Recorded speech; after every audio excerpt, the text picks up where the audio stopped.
Hi everyone. चलिए तो आज मैं आप लोगों को प्रदूषण के बारे में बताने वाला हूं। आप सभी जानते हो कि प्रदूषण वर्तमान समय में न सिर्फ भारत की बल्कि समस्त विश्व की एक गंभीर समस्या है। आज यह एक विश्व स्तरीय समस्या का रूप ले चुका है। तो आज हम लोग फिलहाल इसी पर चर्चा करेंगे। हम जानेंगे कि प्रदूषण क्या है, इसका हमारे आसपास, हमारे वातावरण एवं हमारे अर्थ पर क्या प्रभाव पड़ता है। इसके परिणामों का अध्ययन करना है हमें जानना है कि इसके कौन कौन से प्रभाव हमारे जीवन पर पड़ते हैं या सजीवों के जीवन पर पड़ते हैं, और हम इनसे अपने आप को, अपने समाज को, अपने इस धरती को किस प्रकार से बचा सकते हैं। तो इन सभी प्रश्नों के उत्तर आज आपको इस वीडियो में मिलने वाला है। तो मेरा आप सभी तमाम छात्रों एवं वे सारे लोग किसी न किसी प्रकार से इस धरती से संबंधित, अब भाई जो धरती पे लोग हैं वो तो किसी न किसी प्रकार से संबंधित होंगे, क्योंकि बगैर धरती के हम जीवन की कल्पना ही नहीं कर सकते। उन सभी लोगों से मेरा आग्रह है, आज से पूर्व मैंने यह आग्रह आपसे कभी नहीं किया है। मैं आपसे रिक्वेस्ट करता हूं कि कृपया आप इस वीडियो को लास्ट तक देखें, ताकि आप यह जाने कि प्रदूषण किस प्रकार से हमारे साथ साथ हमारे आने वाली पीढ़ियों के लिए भी एक भयानक खतरा है। आपको लगता भाई इस प्रदूषण से हमारा क्या नुकसान होगा? तो चलिए आपको मैं बताता हूं कि इससे हमारा क्या नुकसान होगा। सर्वप्रथम हम यह जानेंगे कि प्रदूषण है क्या, दैट मीन्स हम इसको कैसे परिभाषित कर सकते हैं। हालांकि बहुत से भूगोल वेताओं, बहुत से पर्यावरणविदों एवं बहुत से वैज्ञानिकों ने इसे अलग अलग रूपों में परिभाषित किया है, किंतु आज मैं आपको एक सरल सी परिभाषा दूंगा, एक ऐसी परिभाषा जिससे आप आसानी से समझ सकते हो कि प्रदूषण क्या है, व्हाट इज पोल्यूशन, है ना। एंड आप और बहुत कुछ इसके बारे में जानने वाले। तो एक बार मैं फिर से आपसे आग्रह कर रहा हूं कि कृपया आप इस वीडियो को अंत तक देखें और आने वाले पीढ़ी को आप बचा सकते हो। आप बहुत कुछ अपने जेनरेशन के लिए कर सकते हो। तो मेरा आप सभी तमाम छात्रों के अभिभावकों एवं समाज में रहने वाले हर एक उस व्यक्ति से आग्रह है कि आप इस वीडियो को अंत तक देखें। तो चलिए जानते हैं प्रदूषण क्या है। प्रदूषण क्या है? वास्तव में प्रदूषण जो है ना, सर्वप्रथम हमें क्या करना है, इसको परिभाषित करना है, परिभाषित करना है।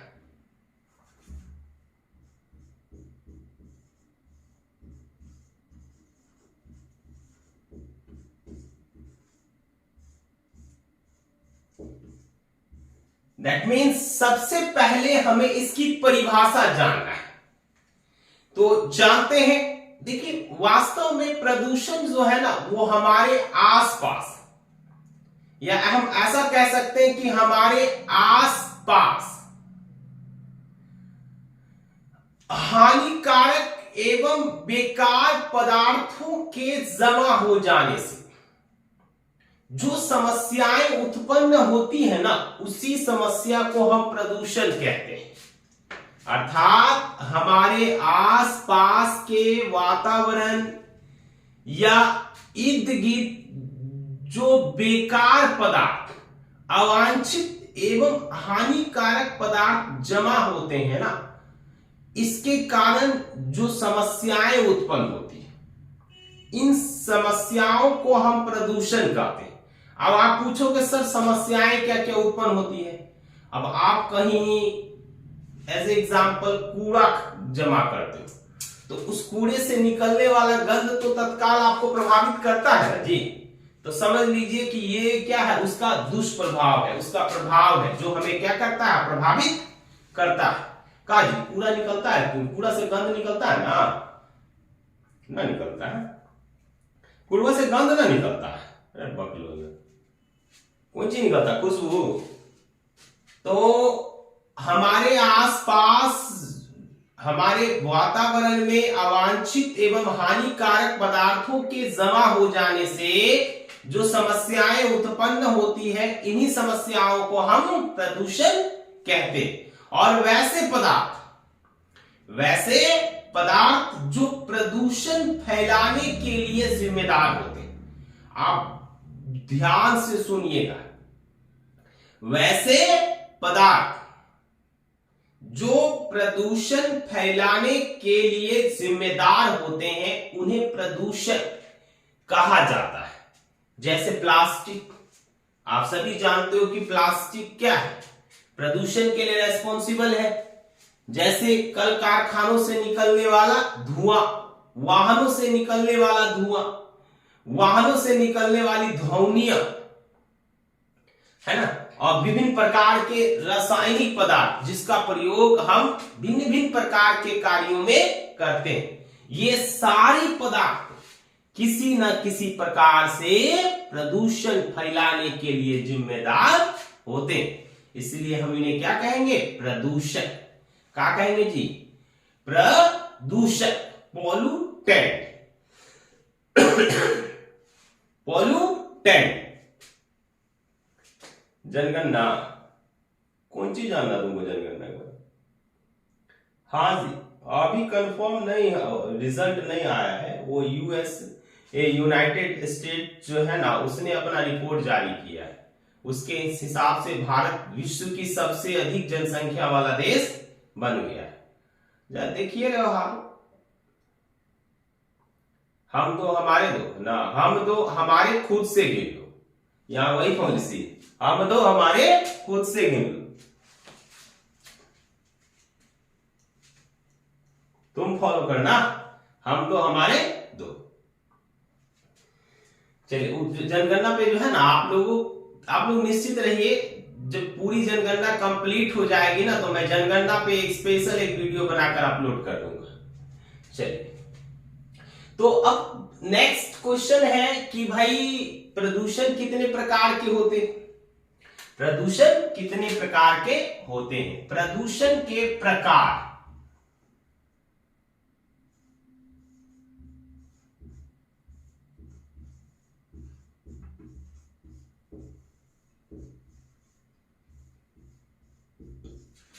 ऐसे तो प्रदूषण बहुत प्रकार के होते हैं। बहुत से अलग अलग वैज्ञानिकों ने प्रदूषण को कई रूपों में विभक्त किया है, किंतु हमें यहां उसके मुख्य प्रकारों का ही क्या करना है? अध्ययन करना है। मुख्यतः प्रदूषण 4 प्रकार के होते हैं। How many types of pollution? There are mainly 4 types of pollution. आपको अच्छे से याद रखना है, कितने प्रकार? मेनली प्रदूषण 4 प्रकार के होते हैं। कितने प्रकार के? 4। कौन कौन सा है वो 4 प्रकार? तो चलिए एक एक करके हम सबके बारे में जानते हैं। जो सबसे पहला प्रकार है ना प्रदूषण का, वो है वायु प्रदूषण। इसी को हम अंग्रेजी में एयर पॉल्यूशन कहते हैं।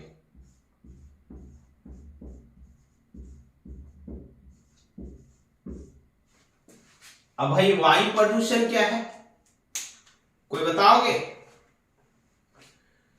खड़े हो जाइए आप। हाँ वही टकलू, खड़ा बता, वायु प्रदूषण किसको कहते हैं? कहां? वायुमंडल में। हमारे वायुमंडल में अवांछित एवं हानिकारक पदार्थों के एकत्रित हो जाने से, पदार्थ एकत्रित होगा ना, हमारे वायुमंडल में अवांछित एवं हानिकारक गैसों की मात्रा के बढ़ जाने से, गैस तो पहले से होता है, लेकिन उसमें से कुछ गैस ऐसे हैं जो हमारे लिए हानिकारक, जैसे CO2, पता है ना, CO2 के कारण क्या होगा? CO2 की मात्रा बढ़ जाएगी, ग्लोबल वार्मिंग की समस्या उत्पन्न हो जाएगी, होगा ना जी? अभी देख रहे हो भयानक गर्मी पड़ता है, बोलते ना आगे मैया के मैया। तो हमारे वायुमंडल में अवांछित एवं हानिकारक गैसों की मात्रा के बढ़ जाने के कारण, अवांछित एवं हानिकारक गैसों की मात्रा के बढ़ जाने के कारण जो समस्या उत्पन्न होती है ना, उसी समस्या को हम वायु प्रदूषण कहते हैं। और जो ना एकत्रित हो जाता है उसको प्रदूषित वायु, पोल्यूटेड एयर कहा जाता है। तो हमारे वायु मंडल में अवांछित एवं हानिकारक गैसों के जमा हो जाने से या बढ़ जाने से जो समस्या उत्पन्न होती है, उसी समस्या को क्या कहते हैं? वायु प्रदूषण। आया समझ में ना? काहे नहीं आया? हमारे वायुमंडल जहां वायु है, उस मंडल में अवांछित एवं हानिकारक गैसों की मात्रा में वृद्धि हो जाने से जो समस्याएं उत्पन्न होती है ना, उन्हीं समस्याओं को हम वायु प्रदूषण कहते हैं। अब वायु प्रदूषण के क्या क्या दुष्परिणाम हैं? वायु प्रदूषण फैलता कैसे है, इसके बारे में जानना है। तो सबसे पहले वायु प्रदूषण फैलता कैसे है भाई, इसके बारे में जान लेते हैं। कैसे फैलता है? तो वाहनों से निकलने वाले धुआं के कारण। किससे निकलने वाला धुआं? वाहन एवं कल कारखानों,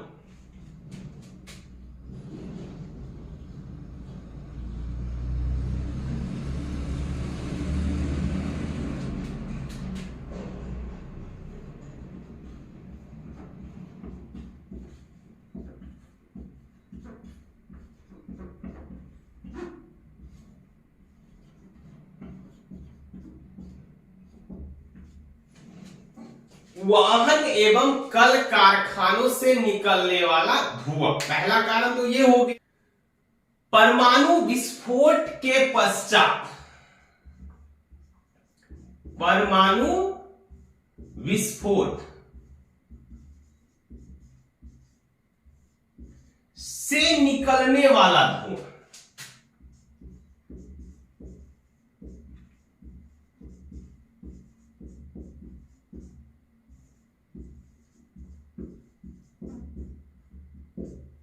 परमाणु विस्फोट से निकलने वाला धुआं, और बहुत से कारण हैं जिसके कारण वायु प्रदूषण फैलता है। ऐसे आप कहीं पे कचरा जमा करते हो, तो जब कचरा जमा करते हो तो कुछ दिनों के पश्चात जब वो कचरा सड़ने लगता है तो उससे कई प्रकार की हानिकारक गैसें निकलती है, और यह गैस भी वायु प्रदूषण के लिए क्या होता है? जिम्मेदार होता है।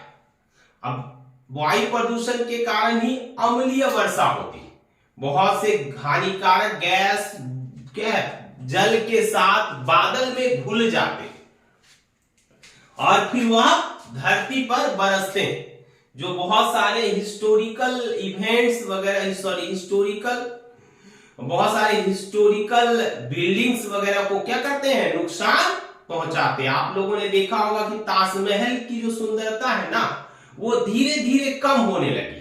जिसके लिए कौन जिम्मेदार है? तो वायु प्रदूषण। कौन जिम्मेदार है? वायु प्रदूषण।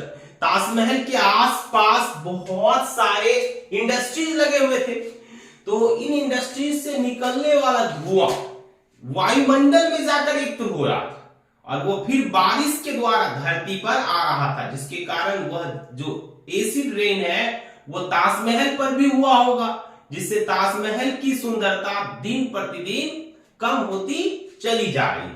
फिलहाल सरकार ने इस क्षेत्र में एक्शन लिया है, जिसके कारण अब जो इसके आसपास यानी ताजमहल के आसपास जो भी बड़े बड़े इंडस्ट्रीज है उसे वहां से दूर हटाया जा रहा है। फिलहाल सरकार ने बहुत सारे ऐसे कानून भी बनाए हैं जिसके तहत भीड़ भाड़ वाले इलाके में आप इंडस्ट्रीज नहीं लगा सकते हो, वैसे इंडस्ट्रीज जिससे वायु प्रदूषण या किसी भी अन्य प्रकार का प्रदूषण फैलता है।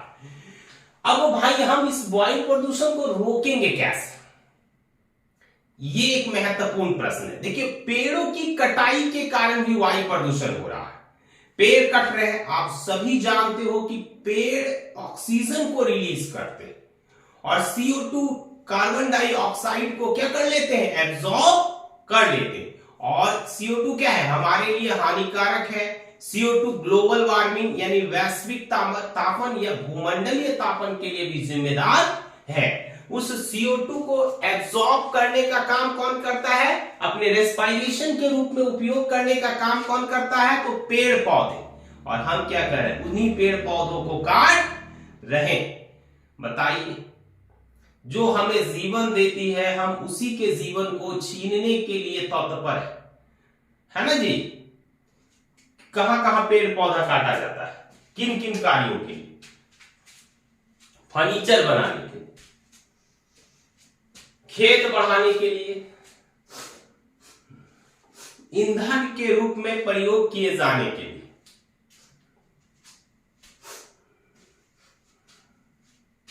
और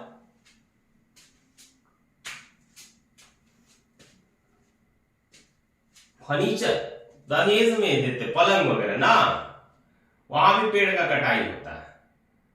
तुम लोग शपथ लो कि दहेज नहीं लेंगे, और दहेज में फर्नीचर वगैरह तो लेंगे ही नहीं। कौन सी लेगा, महिंद्रा, क्या लोगे, महिंद्रा था। वाह, अच्छा सोच है आपका, लगे रहो, कुछ नहीं लेना है। तो ये सारे रीजन है वायु प्रदूषण के लिए। अब हमें जानना है कि हम वायु प्रदूषण को कम कैसे कर सकते हैं। तो सर्वप्रथम वायु प्रदूषण को पेड़ लगाकर कम किया जा सकता है। जब हम पेड़ लगाएंगे तो हमारे आसपास के वायुमंडल में ऑक्सीजन की मात्रा बढ़ेगी और CO2 की मात्रा में कमी आएगी। दूसरा, ऐसे वाहन तैयार किए जाने चाहिए जो धुआं मुक्त न करें। हम CNG से चलने वाले वाहनों का उपयोग कर सकते हैं। व्यक्तिगत वाहन के स्थान पर सार्वजनिक वाहन का उपयोग किया जा सकता है। कल कारखानों को भीड़ भाड़ वाले इलाके से दूर लगाना चाहिए।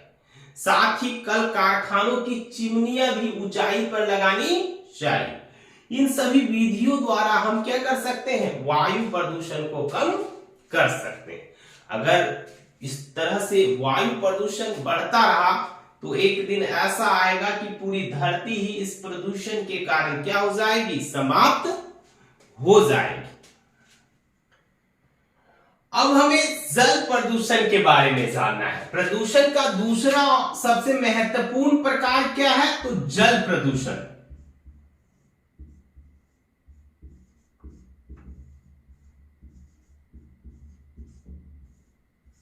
इसे हम इंग्लिश में वाटर पोल्यूशन कहते हैं।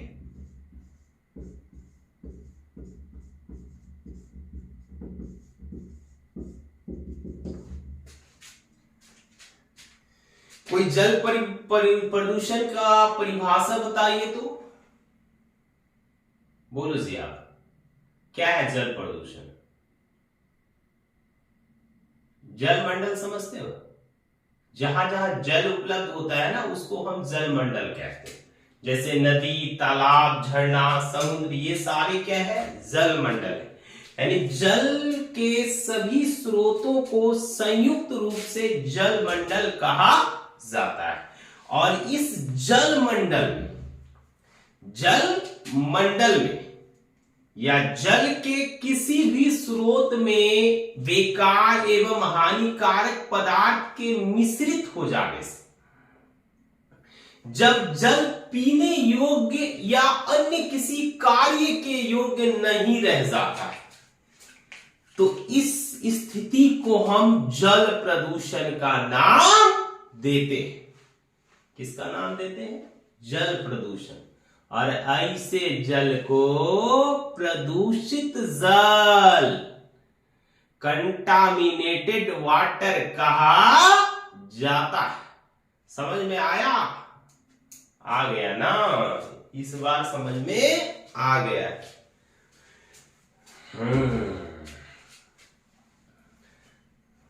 क्या कर रहे हो?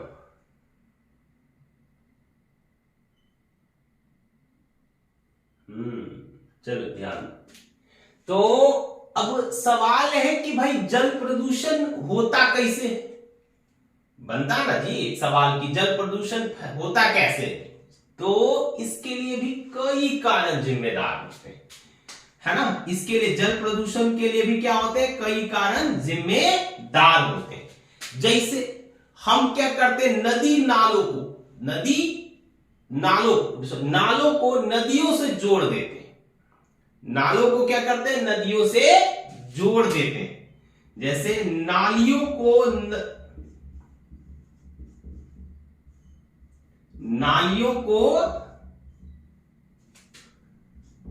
नदी, तालाब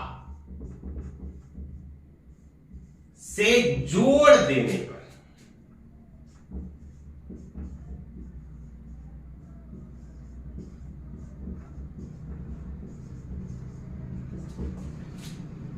दूसरा, मलमूत्र का जल में बहाव कर देने पर,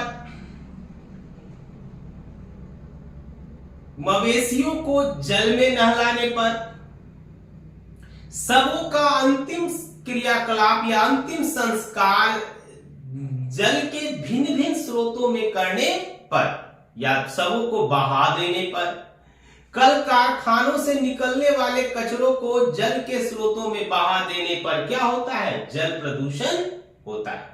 इसके अतिरिक्त भी जल प्रदूषण के बहुत से कारण, जैसे हम अपने खेतों में बहुत से रासायनिक पदार्थों का छिड़काव करते हैं और ये रासायनिक पदार्थ बरसात के जल के माध्यम से नदी तालाबों में पहुंचकर नदी तालाब के जल को क्या करते हैं? दूषित करने का काम करते हैं। अब जल प्रदूषण के क्या क्या प्रभाव होंगे? तो जल प्रदूषण के कारण कई प्रकार की बीमारियां होती, जैसे टाइफाइड, हैजा, कॉलेरा, अस्थमा, ये सारी बीमारियां ऐसी है और जानते हो इसमें से अधिकांश बीमारियां जानलेवा है। और इन बीमारियों के लिए वस्तुतः जिम्मेदार कौन है? प्रदूषित जल। प्रदूषित जल के सेवन से क्या होता है? ये सारी बीमारियां होने लगती। तो हमें जल को बचाना चाहिए। हमें जल को मात्र प्रदूषित होने से नहीं बचाना चाहिए, हमें जल का वास्तविक भंडारण भी करना चाहिए।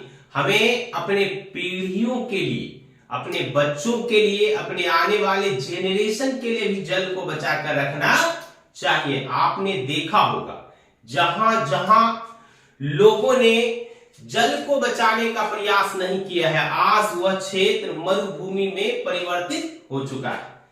अभी बहुत सारे लोग हैं ऐसे, है ना, बहुत सारे लोग ऐसे हैं जो जल के प्रति जागरूक नहीं है, वो जल को बचाने के प्रति ध्यान नहीं देते।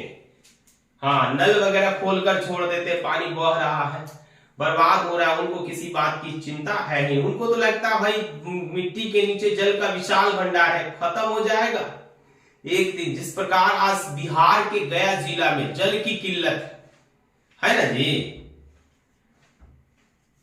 और विश्वास नहीं है ना तो बहुत सारे ऐसे बच्चे हैं जो गया से वीडियो देख रहे हैं, आप उनसे पूछ सकते हैं कि बिहार के गया में वास्तव में जल की किल्लत है। मैं जब छोटा था ना तो मैं गया था, तो मैं वहां जब मैं गया था तो उस समय वहां जल की उस प्रकार की समस्या नहीं थी जैसे कि आज है।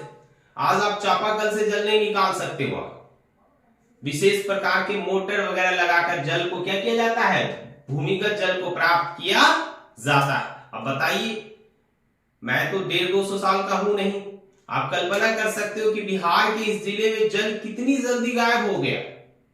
ऐसा हाल आपके आसपास भी हो सकता है अगर आपने समय रहते जल के महत्व को नहीं समझा और यूं ही ऐसे ही जल को बेकार नहीं जाने दिया।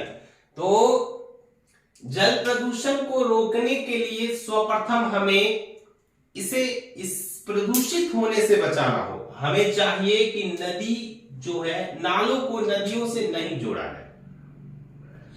दूसरा, सबों को नदियों में नहीं बहाया जाना चाहिए, मवेशियों को नदी तालाबों में नहीं नहलाना चाहिए, कल कारखानों से निकलने वाले कचरों को भी नदी तालाब में नहीं बहाना चाहिए। साथ ही आप सभी जानते हो कि हमारे भारत की बहुत सी नदियां हैं जो आज दूषित हो चुकी, वह प्रदूषण का शिकार हो चुकी है, जिसमें गंगा भी एक प्रमुख है। यमुना का तो हाल आप देखते हो, यमुना भारत की सबसे गंदी नदी, किंतु सरकार को भी चाहिए कि इनके साफ सफाई पर ध्यान दिया जाए। कई बार इसके लिए परियोजनाएं बनाई गई, लेकिन सही से इन परियोजनाओं पर क्रियान्वयन नहीं हो पा। सरकार को भी चाहिए ना जी, सरकार के साथ साथ आम जनता का भी जागरूक होना बहुत जरूरी है। होना सरकार कौन सी कर लेगा, सरकार योजनाएं ला सकता है, उसको लगाने का श्रेय या उसको क्रियान्वित करने का श्रेय या फॉलो करने का श्रेय किसको जाना है, जनता को जाना है। यहाँ तो रोडवा का ईंटा उखाड़ के लेके चल जाता है ना। ये है अपना बिहार, है ना। बिहार मतलब बिहार के विकास में सबसे बड़ी बाधा बिहार की सरकारें नहीं है। आपको लगता होगा कि बिहार की सरकारें बिहार के विकास में, भाई हम खुद है, हम बहुत सी ऐसी गलतियां करते हैं जो कहीं ना कहीं हमारे राज्य के विकास में बाधा उत्पन्न करता है। बहुत से ऐसे कार्यों का निष्पादन करो। नेक्स्ट आप पेड़ लगाइए, पेड़ लगाइएगा, वर्षा होगा तो क्या होगा, जल की कमी पूरी होगी, है ना। ऐसे भी जो है पेड़ को क्या कहा जाता है, वह बादलों का मित्र कहा जाता है। तो इस तरह से हम क्या कर सकते हैं, जल को दूषित होने से बचा सकते हैं। साथ ही जल का भंडारण भी हमें करना चाहिए, जल को व्यर्थ जाने देना नहीं चाहिए, क्योंकि आप सभी जानते हो जल ही जीवन, जल के बगैर हम जीवन की कल्पना नहीं कर सकते।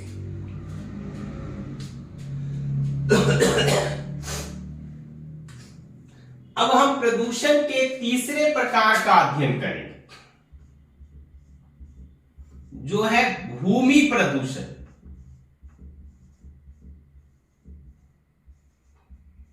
इसे ही हम मृदा प्रदूषण के नाम से भी जानते हैं।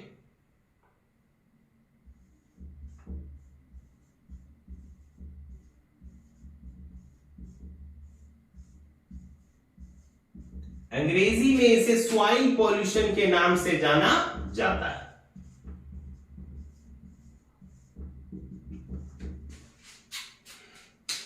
जब मिट्टी में रासायनिक तत्वों की मात्रा, मिट्टी में मौजूद आवश्यक रासायनिक तत्वों की मात्रा अनियंत्रित हो जाती है ना, या तो ज्यादा हो जाए या फिर कम हो जाए, तो इस स्थिति को हम मृदा प्रदूषण कहते हैं। अब भाई आप सवाल पूछोगे, सर आप पूछोगे कि सर मिट्टी में मृदा जो है रासायनिक तत्वों की मात्रा कम कैसे हो जाएगी या ज्यादा कैसे हो जाएगी। आज देखते हैं ना, हम लोग फसलों की उत्पादकता के लिए भिन्न भिन्न प्रकार के रासायनिक खादों का प्रयोग करते हैं। ये रासायनिक खाद कहीं ना कहीं मिट्टी में मौजूद आवश्यक उर्वरक शक्ति को समाप्त कर रहे हैं, मिट्टी को कमजोर बना रहे हैं। इसके साथ साथ विभिन्न प्रकार के कचरे भी मृदा प्रदूषण के लिए जिम्मेदार होते हैं, जैसे नाभिकीय विस्फोट से के पश्चात निकलने वाला कचरा भी क्या करता है, मृदा को प्रदूषित करने का काम करता है। विभिन्न प्रकार के रासायनिक कचरे, कल कारखानों से निकलने वाले कचरे, प्लास्टिक की थैली, प्लास्टिक के विभिन्न सामान, ये सारे सामान कहीं ना कहीं मृदा प्रदूषण के लिए जिम्मेदार है। और आप सभी जानते हो मृदा प्रदूषण किसके लिए जिम्मेदार होता है, तो ज्वालामुखी विस्फोट। ये जो ज्वालामुखी विस्फोट सुने हो ना आप, इसमें कहीं ना कहीं बहुत बड़ा रोल होता है सॉइल पोल्यूशन का। तो इस प्रदूषण को भी हमें रोकने का क्या करना है, प्रयास करना है। इसके लिए कौन कौन से कारण जिम्मेदार है भाई, इसके लिए सबसे पहला कारण जिम्मेदार है अत्यधिक मात्रा में रासायनिक खादों का प्रयोग, परमाणु विस्फोट। तो इससे हम कैसे बचेंगे? तो हमें रासायनिक खाद के जगह प्राकृतिक खाद का क्या करना चाहिए, या वर्मी कंपोस्ट का प्रयोग करना चाहिए। रासायनिक पीड़कनाशी के स्थान पर जैविक पीड़कनाशी या प्राकृतिक पीड़कनाशी का प्रयोग करना चाहिए, ताकि हम मृदा को प्रदूषित होने से बचा सके। और अंत में जो सबसे महत्वपूर्ण प्रदूषण है उसे हम ध्वनि प्रदूषण कहते हैं। क्या कहते हैं उसे? हम ध्वनि प्रदूषण।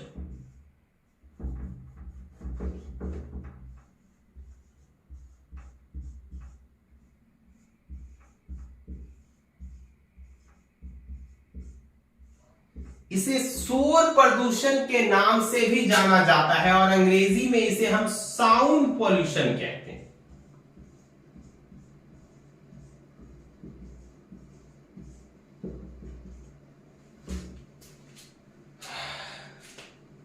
अंग्रेजी में हम इसे क्या कहते हैं? Sound pollution.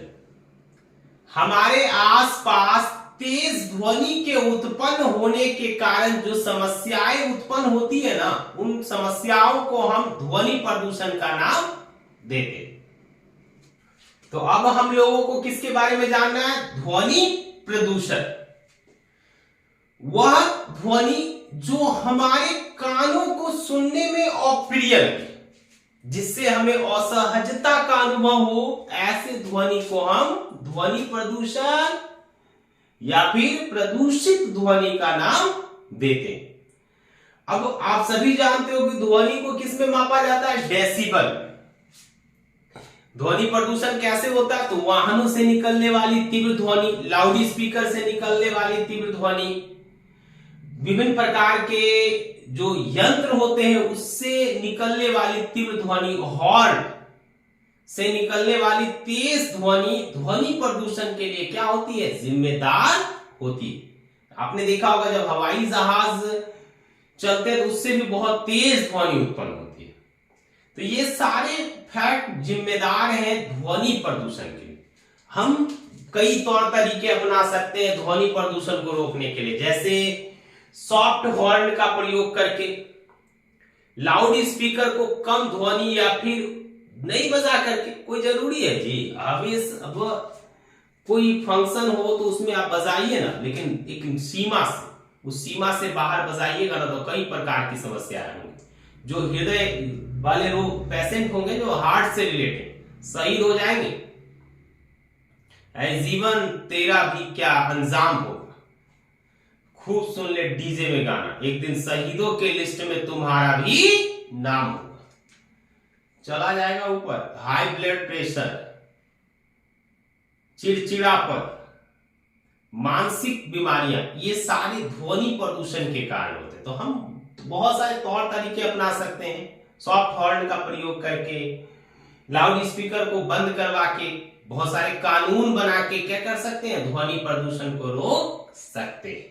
तो ये सारे प्रदूषण के प्रकार थे जिसके बारे में आज आप लोगों ने जाना।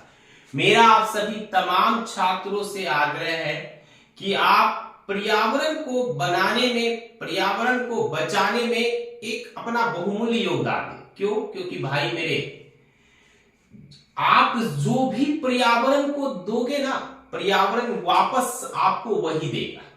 अगर आप पर्यावरण की सुरक्षा करोगे तो निश्चिततः मैं आपसे विश्वास के साथ कह सकता हूं कि पर्यावरण आपकी सुरक्षा करेगा। ना तो पर्यावरण पता है ना, जो देता है वो सूद समेत वापस लेता है, या हम जो देंगे ना वो हमें सूद समेत वापस करेगा।